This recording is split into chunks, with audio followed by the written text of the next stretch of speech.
Hello friends. तो आ जाइए, आज की इस वीडियो में हमसे बात करने वाले हैं, हम आपसे डिस्कशन करने वाले हैं हमारा टाइप नंबर 4 या फोर्थ पॉइंट बोल सकते हैं, पार्ट 4 बोल सकते हैं। कौन सा? ये वाला। अभी कौन सा टॉपिक चल रहा है हमारा? Alpha numeric sequence puzzle. अब तो हमने इतने सारे टाइप्स कर लिए, अब आपको ये चीज क्लियर हो गई होगी, है ना। अल्फा न्यूमेरिक मतलब नंबर्स भी आ जाएंगे, अल्फाबेट्स भी आ जाएंगे और सिंबल्स भी आ जाएंगे। उनका मिक्सिंग की फॉर्म में एक सीक्वेंस गिवन होगा जो कि पजल की फॉर्म में होगा। अब टाइप 5 की बात करें तो जो ये हमारा टाइप नंबर 5 है ना, तो ये टाइप 5 है। ये क्या कह रहा है तो ध्यान से देखो। To find the analogical relationship between a given pair of combinations of element in the given sequence, ये कह रहा है। अब इसका मतलब क्या है? तो सिंपल से क्या बोल रहे, to find the analogical relationship between, किस चीज के लिए?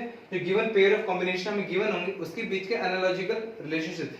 अब ध्यान दीजिए, जब हमने एनालॉजी टॉपिक किया था, जस्ट आपके समझने के लिए समझिए, अगर A is related to B, है ना, तो how C is related to what, मतलब ऐसा ये एक दूसरे के रिलेशन में कुछ ना कुछ, देखो A और B में कुछ ना कुछ रिलेशन होगा, कुछ ना कुछ मिलता जुलता होगा। उस हिसाब से C और जो यहाँ नेक्स्ट नंबर आने वाला है उसमें कुछ ना कुछ मिलेगा, है ना। यहाँ पे समझ लीजिए, सिंपल से अगर मैं बात करूँ तो अगर मैं बोलूँ, अगर हम जस्ट आपके समझने के लिए, है ना, अगर डिस्टेंस की बात कर रहे हैं, डिस्टेंस रिलेटेड है किससे? मीटर से। मीटर 1 किलोमीटर, ठीक है। डिस्टेंस को हम किससे मेजर करते हैं? मीटर में, है ना। मीटर ले रहे हो, 1 किलोमीटर ले रहे हो, किसी में भी ले रहे हो, है ना। डिस्टेंस को हम किलोमीटर मेजर करते हैं। इन द सेम वे, है ना,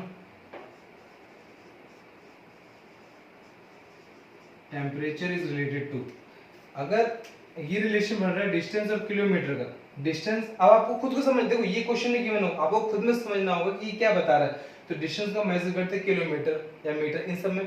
तो उसी हिसाब से टेम्परेचर को हम किस में करेंगे? तो आ जाएगा, क्या आ जाएगा? टेम्परेचर आ जाएगा डिग्री सेल्सियस, ये आएगा। तो इसके हिसाब से इसका रिलेशन ये बनेगा। ये तो जस्ट आपको समझाने के लिए कि कुछ इस टाइप के हम क्वेश्चन इसमें देखेंगे। तो टाइप 5 में देखो पैटर्न पूरा अलग है। गिवन सीक्वेंस किसके फॉर्म में? अल्फा न्यूमेरिक के फॉर्म में, नंबर्स, अल्फाबेट्स एंड सिंबल्स का मिक्सिंग फॉर्म है। उसके फॉर्म में हमारे पास सीक्वेंस गिवन होगी, उसके हिसाब से ही हमारे पास ऑप्शंस गिवन होंगे। लेकिन जो मैंने हमने एनालॉगी में पढ़ा था उसके रिलेटेड थोड़ा है, इसलिए मैंने आपको जस्ट समझाया, है ना। तो आ जाइए टाइप 5 को और अच्छे से समझ लेते हैं कुछ एग्जांपल्स के साथ। तो आइए हम एग्जांपल देखते हैं। तो फ्रेंड्स ये रहा हमारा एग्जांपल 1, वो भी किस टॉपिक रिलेटेड? Type number 5। ये हमारा, अब आपको मैं बता दूं, ये हमारा ऑलमोस्ट लास्ट टॉपिक है हमारा अल्फा न्यूमेरिक सीक्वेंस पजल का, है ना। ठीक है, तो आइए हम स्टार्ट करते हैं टाइप 5, है ना। तो देखिए अब हमारे पास एक सीक्वेंस है, कुछ भी गिवन सीक्वेंस, आपको पता है सीक्वेंस किस फॉर्म में होगी? मिक्स के फॉर्म में, किसके? Alphabets, numbers and symbols, alpha numeric, तो उसके फॉर्म में होगी। तो ये हमारे पास सीक्वेंस रही, है ना, हमारे पास सीक्वेंस ही गिवन है, ये हमारे पास सीक्वेंस। ये जो हमारी, ये सिर्फ इक्वल की नहीं बात करिए, पूरा जो ये हमारे पास सीक्वेंस है ना। ठीक है, अब आइए क्वेश्चन पे आगे बढ़ते हैं। इफ 2ys, ये एक नंबर है, if 2ys is related to eg at the rate eg sigma, है ना। If 2is is related to eg sigma, then in the same way which term is related to phk, है ना। तो चार option है, इसमें से कौन सा टर्म phk से रिलेटेड है? अब देखो 2is और eg से एक दूसरे से रिलेटेड है, यानी कुछ ना कुछ रिलेशन बन रहा होगा उन दोनों के बीच में, या कुछ ना कुछ चीजें मिलती जुलती होंगी, है ना। तो आइए चेक कर लेते हैं, है ना। तो जो रिलेशन इन दोनों टर्म में बनेगा वही रिलेशन इसके आने वाले जो टर्म है वो सेम रिलेशन फॉलो करना चाहिए। तो सबसे पहले मैं लिखता हूं 2y इसको इस फॉर्म में लिख दिया। फर्स्ट टर्म का first element, second element, third element, फिर इस टर्म का first element, second element and third element, ऐसे लिख सकते हैं, है ना। ठीक है, अब समझिए ध्यान से, अगर 2 से e में जाना हो, y से g में जाना हो और इसमें जाना हो, तो देखो 2 से e में जाएंगे तो क्या है? ध्यान देना ना, 2 ये रहा और e ये रहा, तो काउंट करो फटाफट, 1 2 3 4 5। तो अगर मैं +5 कर दूं, फर्स्ट टर्म में, सेकंड टर्म में, फर्स्ट टर्म से हमको सेकंड टर्म में क्या रिलेशन फॉलो कर रहा है? फर्स्ट एलिमेंट की बात करें तो +5, क्या हो रहा है? +5। अब सेकंड एलिमेंट की बात करते हैं, y और g, y ये रहा और g कहां पर है? g ये रहा, तो काउंट करो 1 2 3 4 5 6 एंड 7 +7, समझे? ठीक है, आगे बढ़िए। लास्ट टर्म, सॉरी दोनों टर्म के लास्ट एलिमेंट एस और sigma, where is S and where is sigma, सिर्फ वन स्टेप आगे बढ़ना है, तो plus one plus plus one, समझे? तो आपको क्या पता चला, जो भी क्वेश्चन में हमारे पास गिवन है 2is वो एक टर्म है, eg सिग्मा एक टर्म है, इन दोनों के टर्म के बीच का रिलेशन कुछ इस वे से आ रहा है। फर्स्ट एलिमेंट के लिए +5 ऐड करो, सेकंड एलिमेंट के लिए +7 ऐड करो और थर्ड एलिमेंट के लिए +1।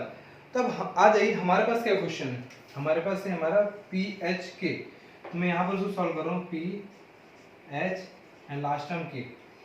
तो अब ध्यान देना, अगर P से मैं कुछ ऐड करूं, अब क्या ऐड करना है वो तो सोचना पड़ेगा, हाँ बहुत कमाल का है। देखो सेम जो रिलेशन मैंने पहले ही बताया, जो इन दोनों में जो भी रिलेशन फॉलो कर रहा होगा वही सेम रिलेशन फॉलो करेगा P, और जो भी आने वाला टर्म होगा वही तो हमें फाइंड करना है, और ये चार ऑप्शन में से कोई एक है।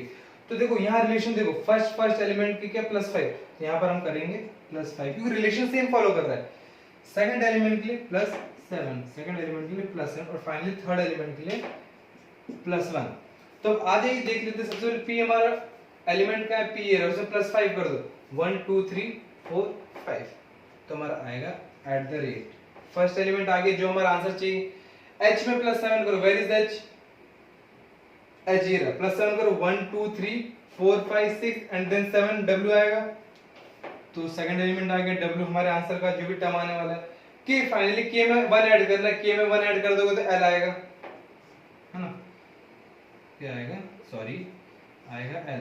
तो ये जो आ रहा है यही हमारा होगा आंसर, क्या आंसर होगा, @WL, ये हमारा होगा, और ये ऑप्शन कहीं मैच कर रहा है, @W@WL, ये ऑप्शन नंबर सी, समझे? तो कैसा हमको क्वेश्चन था कि to find the analogical relationship between जो भी गिवन कॉम्बिनेशन, जो भी गिवन ग्रुप, जो भी दो पेयर इन दोनों के बीच में कुछ रिलेशनशिप होगा, वही सेम एनालॉजी या फिर वही सेम मिलता जुलता जो हमारे पास गिवन है उसके रिलेटेड हमें फाइंड करना है। तो ये हमने फाइंड किया, है ना, कोई बात नहीं। आ जाइए एक और एग्जांपल देखते हैं, है ना, इसका एक और एग्जांपल देख लेते हैं और ये टॉपिक बहुत अच्छे से समझ लेते हैं। तो फ्रेंड्स ये रहा हमारा एग्जांपल नंबर 2। आपको पता तो चली गया वो टाइप 5 में हमको क्या करना है, एनालॉजिकल रिलेशनशिप फाइंड आउट करना है। अगर देखो यहाँ तो सामने क्लियरली दिया है, एक टर्म है और एक ये टर्म है, दोनों में कुछ, ये दोनों एक दूसरे से रिलेटेड है ना, ये वाला टर्म है और ये वाला टर्म है, ये दोनों एक दूसरे से कुछ ना कुछ रिलेटेड है ना। उसी हिसाब से जो यहाँ पर है हमारे पास, है ना, ये इसके लिए हमको एक ऐसा टर्म फाइंड करना है जो यहाँ पर आने वाला है वो दोनों एक दूसरे से रिलेटिव या रिलेशन होना चाहिए, उन दोनों में जो रिलेशन इन दोनों में बनना चाहिए वही दोनों वही सेम रिलेशन इसमें फॉलो करना चाहिए, है ना, ये चीज फाइंड करना है। चार ऑप्शन दिए गए, तो यहाँ पर जो आने वाला है इन चारों में से आएगा, तो सेम वही स्टेप्स फॉलो कर, देखो क्वेश्चन में वही चीजें हैं, क्या चीज है, एक सीक्वेंस दे रखा है, एक अरेंजमेंट दे रखा है, उसी की हेल्प लेनी, उसी से पूरा सॉल्व करना है। क्वेश्चन में क्या करना है, एनालॉजिकल रिलेशनशिप फाइंड करना है ना। अब आप इतना तो समझ गए होंगे करना क्या है क्वेश्चन। अब आइए स्टार्ट करते हैं, ध्यान देना। सबसे पहले देखो हमको इन दोनों के बीच का रिलेशन पता होना चाहिए, क्या रिलेशन है, कैसे इसकी हेल्प से ये नंबर्स आ रहा है। तो सबसे पहले इन दोनों की बात करें तो मैं ये वाले टर्म्स लिख लेता हूँ ना, E G M एंड रो, है ना, और सेकंड वाला लिख लेता हूँ P 9 K एंड L। तो सबसे पहले ये देखते हैं ये लोग ये आ कैसे रहे, तो मतलब ये चेक करना पड़ेगा कितने स्टेप्स चलने पे हमको ये नंबर्स मिल रहे हैं। E और P को देखिए, E और P को देखिए, E और P, where is E, E और P, ये है ना, 1 2 3 4 5 6 7, अगर इसमें हम +7 करते हैं तो हमको मिल जाएगा P, मिलेगा कि नहीं। अब आ जाइए G पे आइए, G तो फर्स्ट टर्म के सारे एलिमेंट यहाँ लिख दिए, सेकंड टर्म के सारे एलिमेंट यहाँ लिख दिए। अब one by one first element को चेक कर रहे हैं, सेकंड एलिमेंट को चेक करेंगे, थर्ड देन फोर्थ, है ना, वन बाय वन। अब सेकंड बाय G और 9, तो G ये ना और 9 ये चेक करो, 1 2 3 4 5 6 7, सेम 7। अब आ जाइए M और K की बारी, है ना, इसको भी चेक करें। M कहाँ पर है, M यहाँ पर है और K यहाँ पर, फिर चेक कीजिए 1 2 3 4 5 6 7, अगेन 7। रो एंड L इसको भी चेक कर लो, रो ये और L है यहाँ पर, तो 1 2 3 4 5 6 7, अगेन 7। तो आपको इतना तो पता चल गया होगा, जो भी हमारे पास स्टार्टिंग में ये दो रिलेशन थे, इन दोनों के टर्म के बीच का रिलेशन क्या था, जितने भी इसके फर्स्ट सेकंड फोर्थ 1 2 3 4 एलिमेंट्स है और सेकंड के 1 2 3 4 एलिमेंट है, सेम एलिमेंट के लिए लाने के लिए +7 स्टेप्स हमको आगे बढ़ना है। इतना समझे? तो जो रिलेशन यहाँ पर बन रहा है वही रिलेशन इस वाले में बनने चाहिए। तो अब आ जाइए, ध्यान से देखिए, मैं इस वाले टर्म यहाँ लिख देता हूँ ना, एल बी एंड डब्ल्यू। ध्यान समझना ना, इसकी हेल्प से कुछ आने वाला है, इसकी हेल्प से कुछ आने वाला है, इसकी हेल्प से और इसकी हेल्प से, है ना, ये आएगा। समझ रहे हो आप? अब ध्यान दो, जो रिलेशन इन दोनों में बन रहे थे +7 के, तो वही सेम रिलेशन यहाँ भी बनने वाला है +7 के ना। अब कुछ नहीं काम करना, हमारे पास अभी एक नया टर्म है। अब हमको नहीं पता कौन सा टर्म है, लेकिन कोई तो टर्म है, उसका first element, second element, third element, fourth element, यही सारे हैं।